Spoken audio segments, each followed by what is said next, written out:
On the evening of the 4th of February, America's President Donald Trump stood side by side with Israel's Prime Minister Benjamin Netanyahu for one of the most astonishing press conferences in all of American history. While speaking, Trump announced to the shock of everybody present that the Gaza Strip's future was going to be neither Palestinian or Israeli. It was going to be American instead. Trump declared that the United States would be taking control over the Gaza Strip in a long-term ownership position.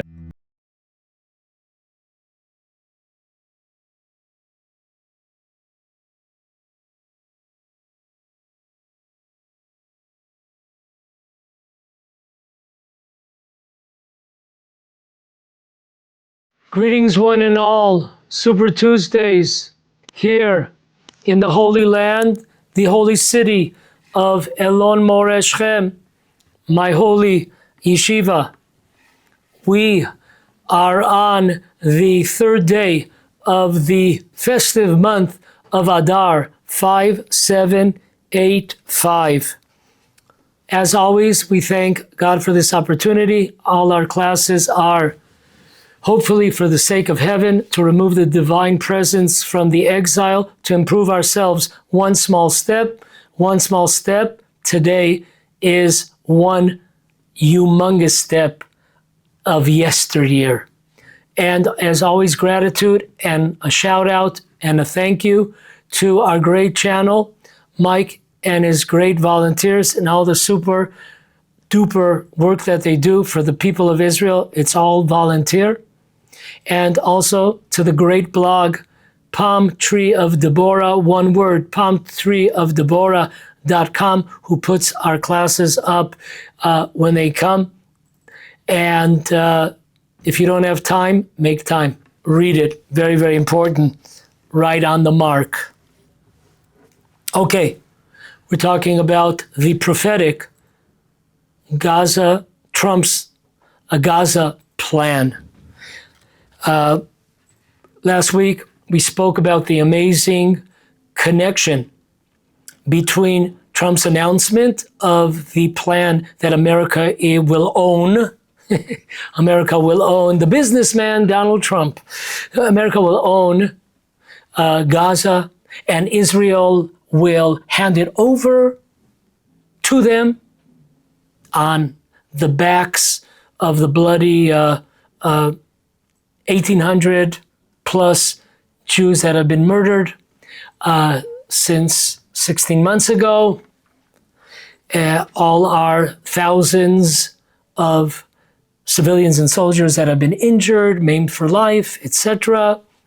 On our backs, on our hard work, hand over on a silver platter the Jewish homeland, Gaza, to the Americans.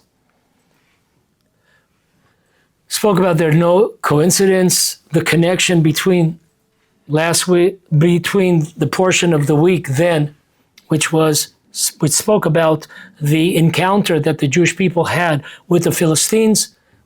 We had two very important lessons to emulate God that we learn from what was done to a tribe of the Jewish people by the Philistines, to learn from that for the generations and for our times.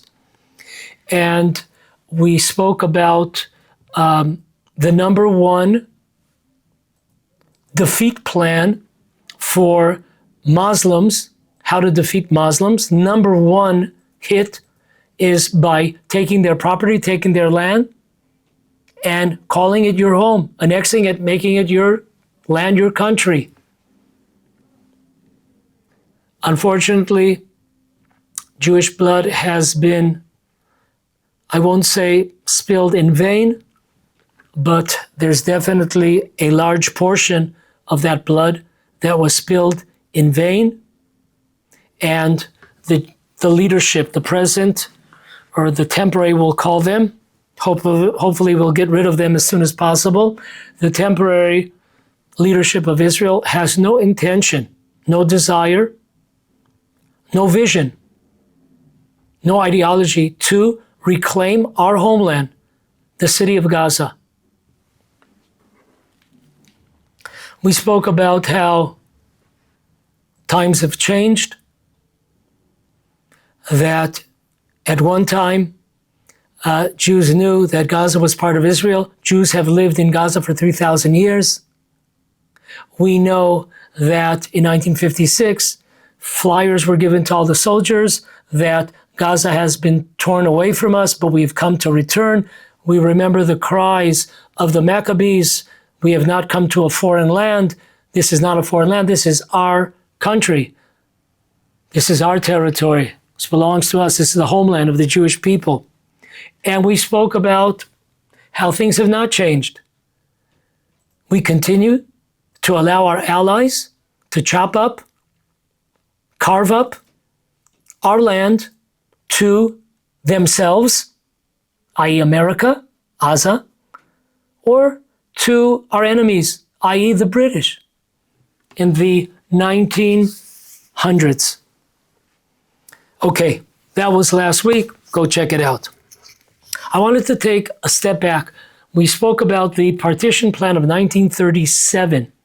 It was in August 1936 that the Peel Commission, led by Sir Robert Peel, who was appointed by Great Britain and Northern Ireland to study the root causes behind the Great Arab Revolt against the Jewish people between the years 1936 and 1939. If we also mentioned that in our last class, that from 1920 to 1947 in the land of Israel, just the Arabs hearing a thought about giving a homeland to the Jewish people in the land of Israel sent them out rioting and pogroms, and they killed 852 Jews during that 27-year period, 1920 to 1947.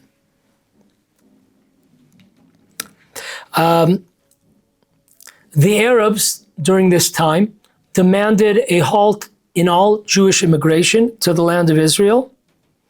And they were, of course, against any two-state solutions. There would be only one state.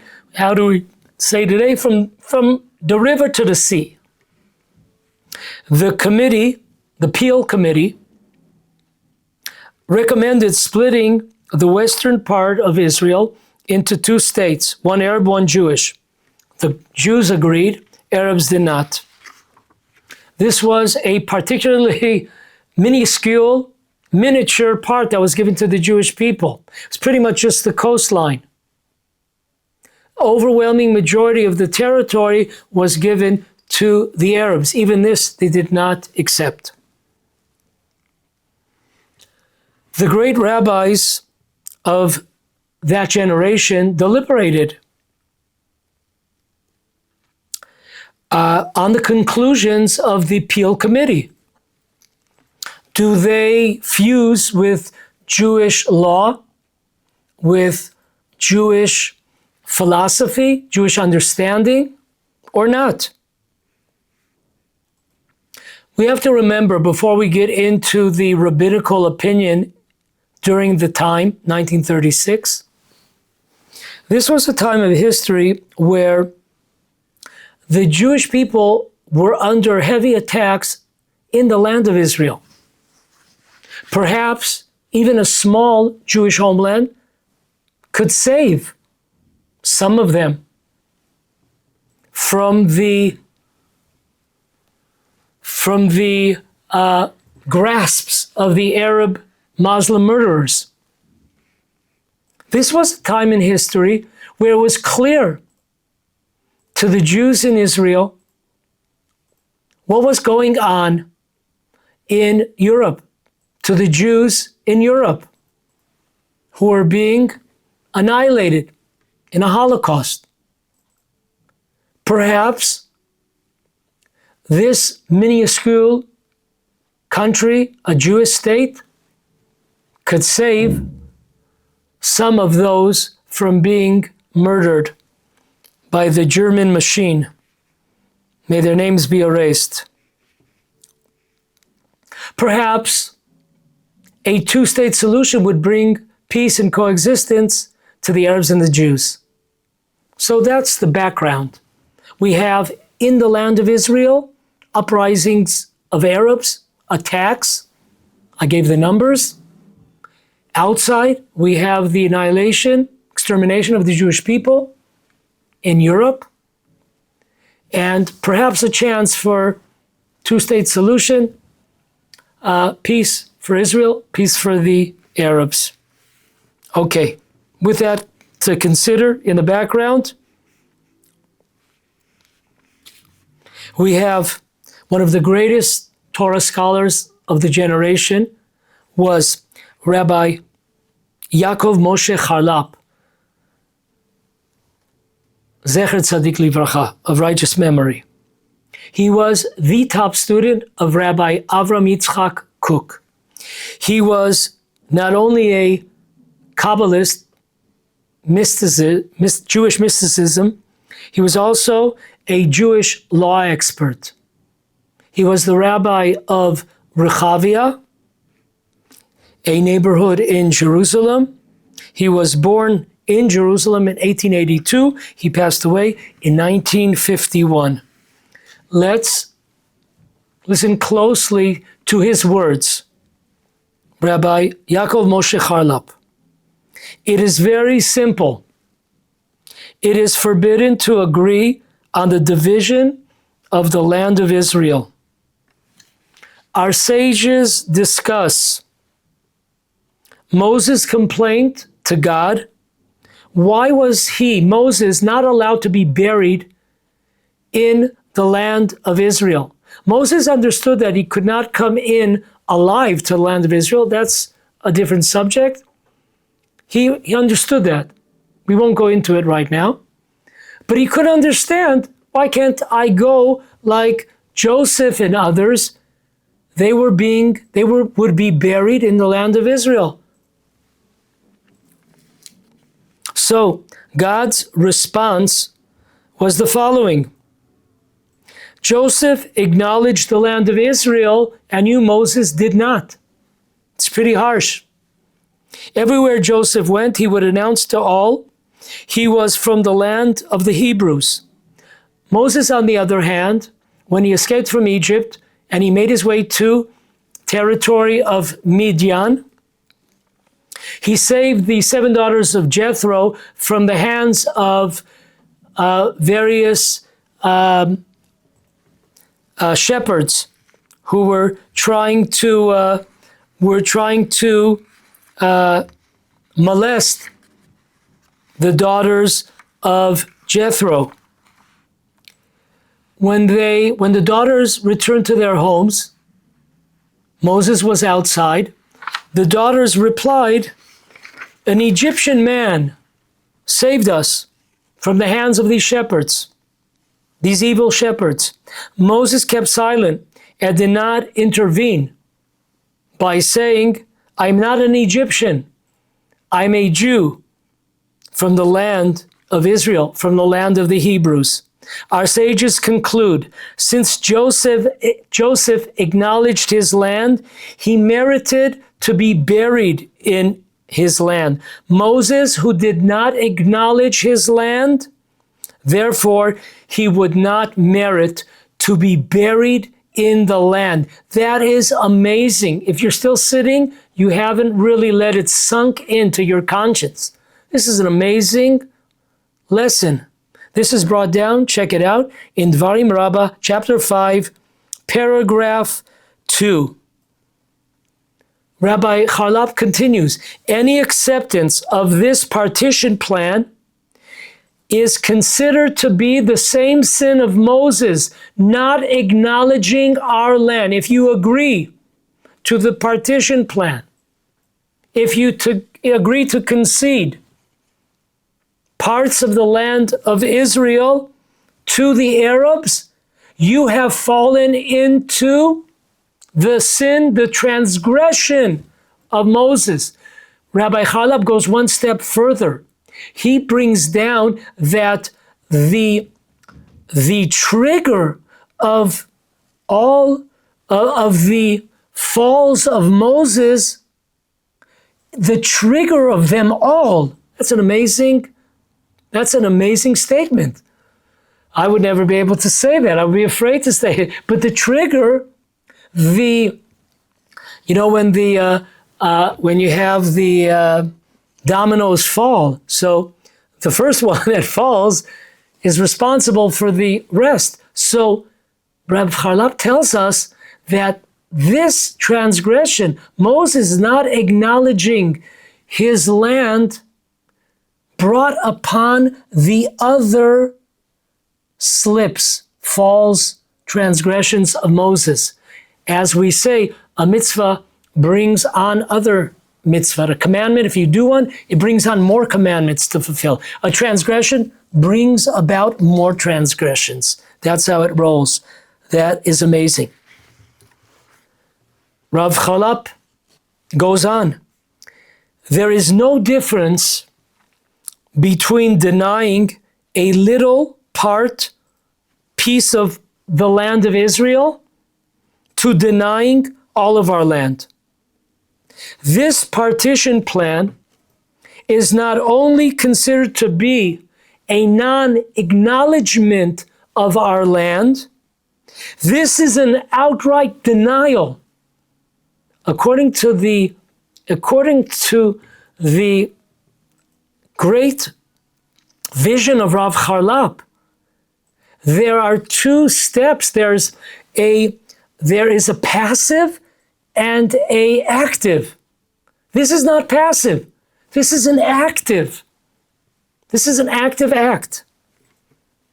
This is an outright denial of being these communities, these cities, being a part of the land of Israel. If we accept this partition plan,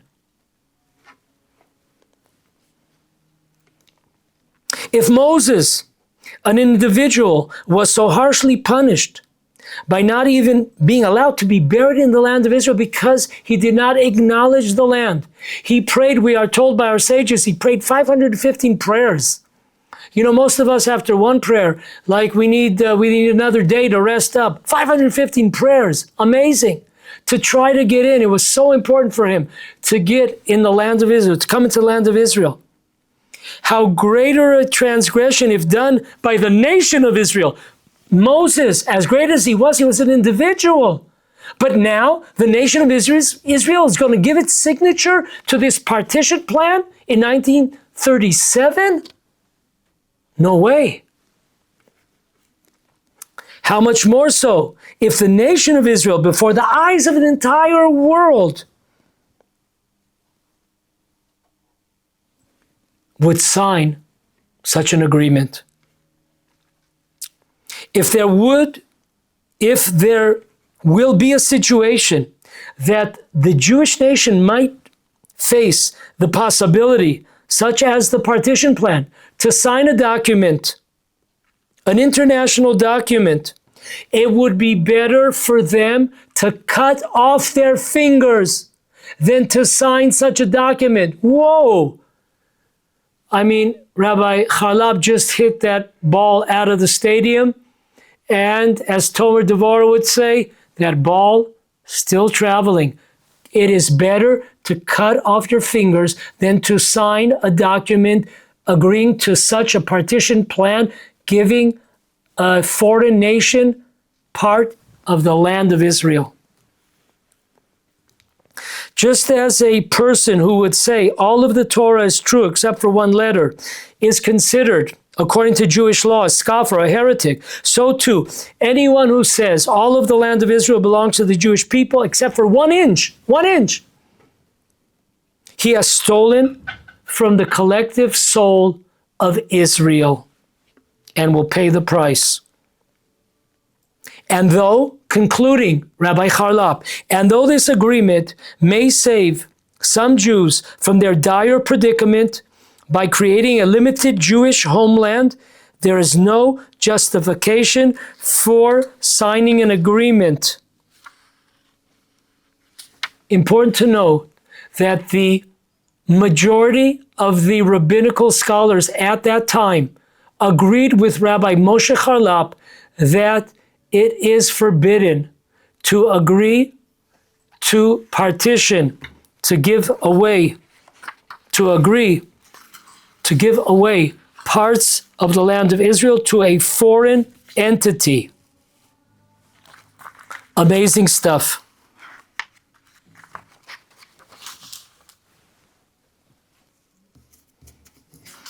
Continuing,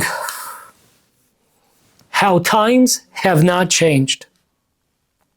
How times have not changed. Nachmanides, with an N, brings down in no less than 3 places in his commentary on the Torah. In Genesis 32:5, Genesis 47:28, Leviticus 26:16, check it out, his commentary on the Torah. He brings down that throughout the ages, when the Jewish people have brought in Esau, the brother of Jacob, and his descendants, right? Remember, Esau is Rome. Rome is Christianity. Christianity is the Western world. Bring it down to today. That's what we're talking about here. He warns that whenever we have brought in our affairs, we have included in our affairs as negotiators the descendants of Esau, Rome, Christianity, the Western world. We have paid a tremendous price of destruction and defeat. He brings down Nachmanides in the years between 68 and 63 BCE. 2 brothers, Hyrcanus and Aristobulus, Jews, were disputing amongst them.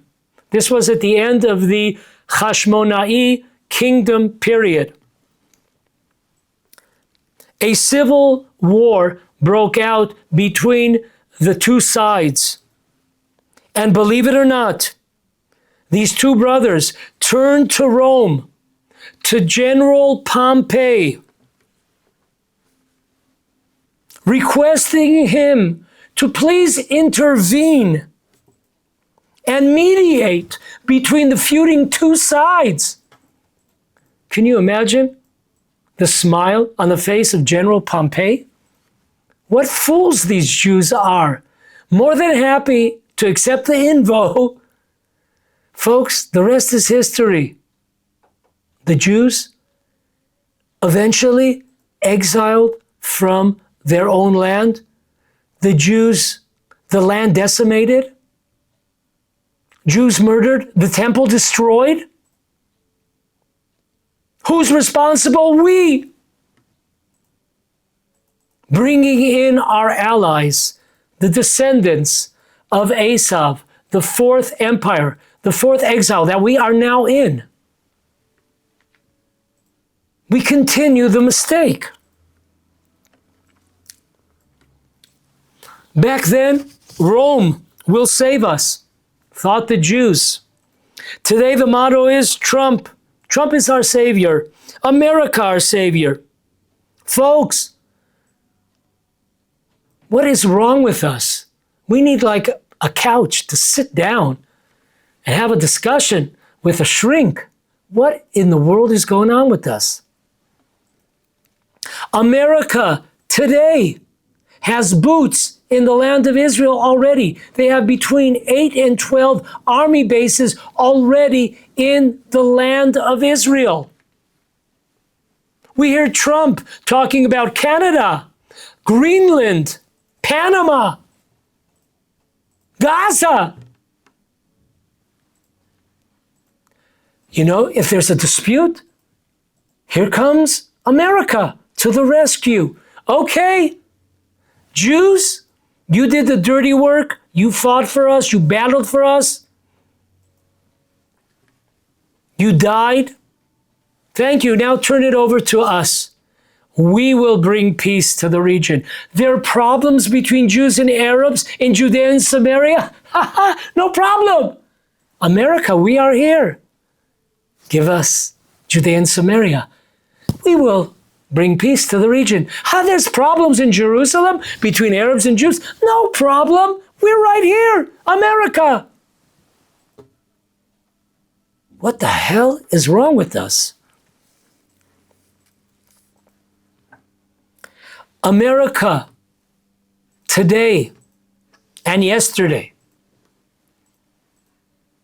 already controls many of the high-ranking army officials in Israel, in the IDF, in the security apparatus of Israel. Ditto, the former defense minister, Yoav Gallant. Folks, I highly recommend, look up the subject. I'm reading right now from Caroline Glick. The IDF's sense of dependence on the U.S. makes Israeli generals toe the U.S. line at all times, regardless of the implications of doing so for Israel's strategic interests. Under the circumstances, the IDF General Staff might have been expected to reevaluate the desirability of maintaining Israel's dependence on U.S. military assistance over time, but no such reassessment taken place then or since. Over the last 5 decades, since the U.S. transformed Israel into a U.S. client state through military aid, bribe, the handful of senior IDF officers who opposed the aid found themselves denied promotion, marginalized, and out of the IDF. Notably, all of the general staff, Israel's general staff paradigms are shared by the U.S. foreign policy establishment. The dependence on America commits the United States to, quote unquote, protect Israel, and that protection will be guaranteed if Israel maintains faith in its appeasement policies towards Israel's enemies. Listen to that last line. It is really, we will continue to aid, to assist Israel as long as they continue to commit suicide. Amazing. Caroline Glick, check it out. She has many, many articles on the subject, how the higher brass army officers, the higher echelon, is controlled today by the United States of America. Amazing. Step in. Meet the new Chief of Staff, General Eyal Zamir, Israel's newly slated Chief of Staff. In an Israeli army publication entitled B'Marachot, in a magazine, edition 414, Zamir spoke about the necessity for ethical fighting against terror. Ethical fighting against terror. In that interview with Zamir, he details how to protect the lives of civilians and keep their casualties to a bare minimum. In the Herzliya Forum of 2022, Zamir commented how the IDF has to be under the jurisdiction of the American army. Clean your ears out. Listen again. I'm going to read it again. IDF has to be under the jurisdiction of the American army. Welcome, the Wexner Foundation, a progressive, radical, far-left ideology group set up in the 80s. Thank the Lord, the staff, the president is a woman rabbi. On the board are 2 other women rabbis. I don't know why the men are not protesting. The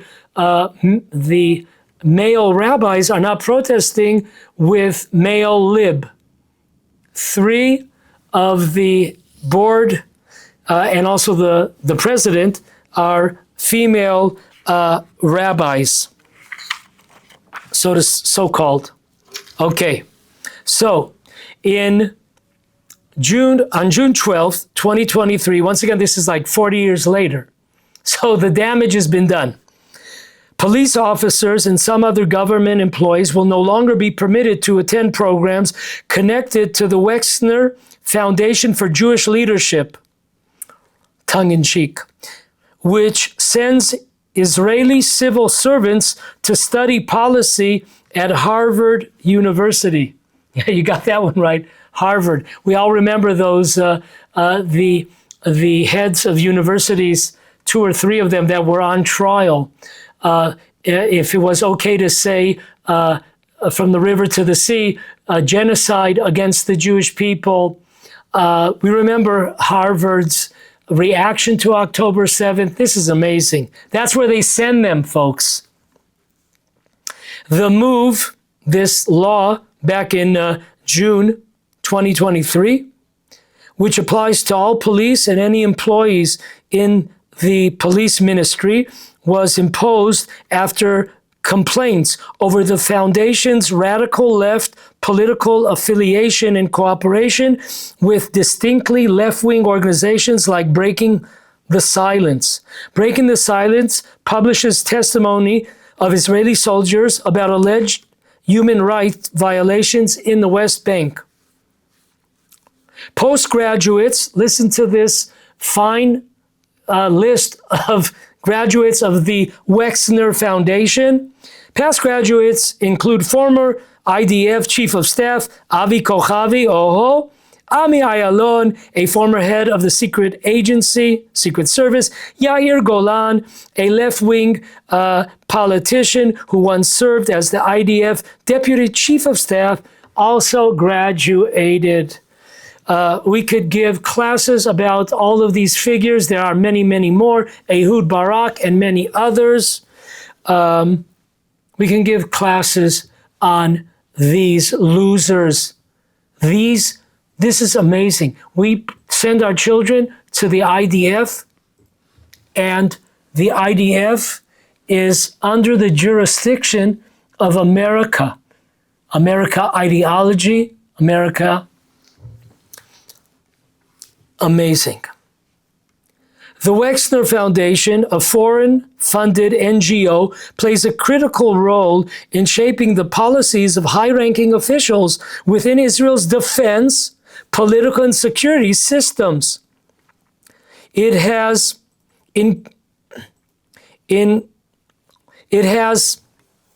integrated itself with key figures, subtly steering themselves towards policies aligned with foreign objectives, even when these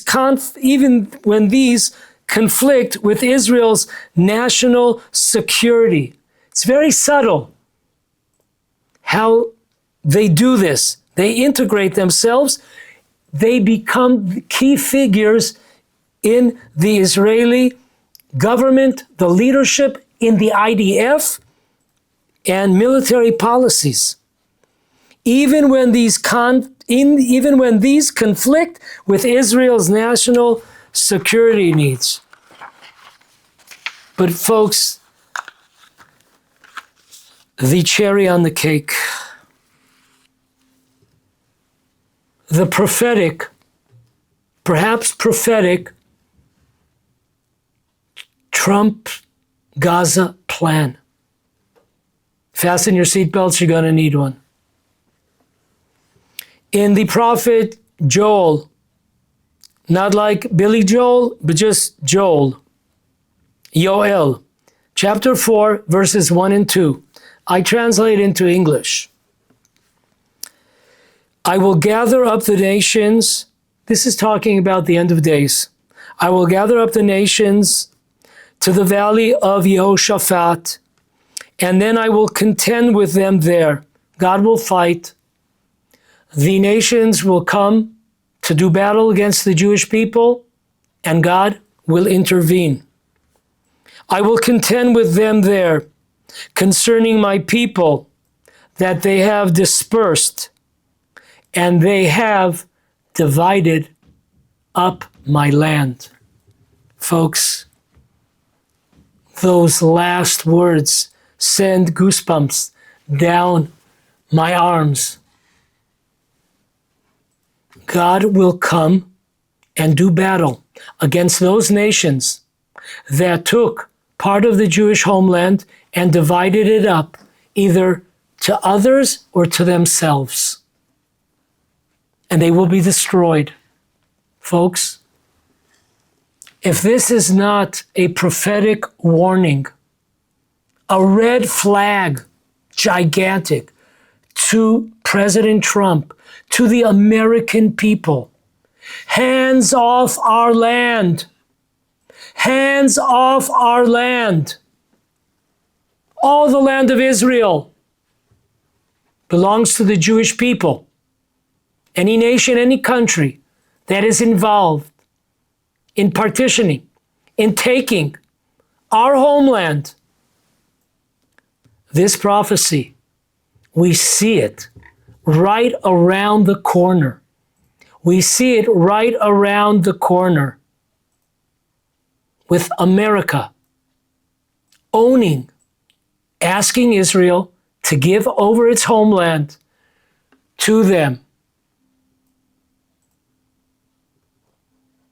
There's still time to stop this suicide plan. The land of Israel, Gaza, is an integral part of the land of Israel. May we see the return of Gaza and all the land of Israel today, returning to the Jewish people. Amen.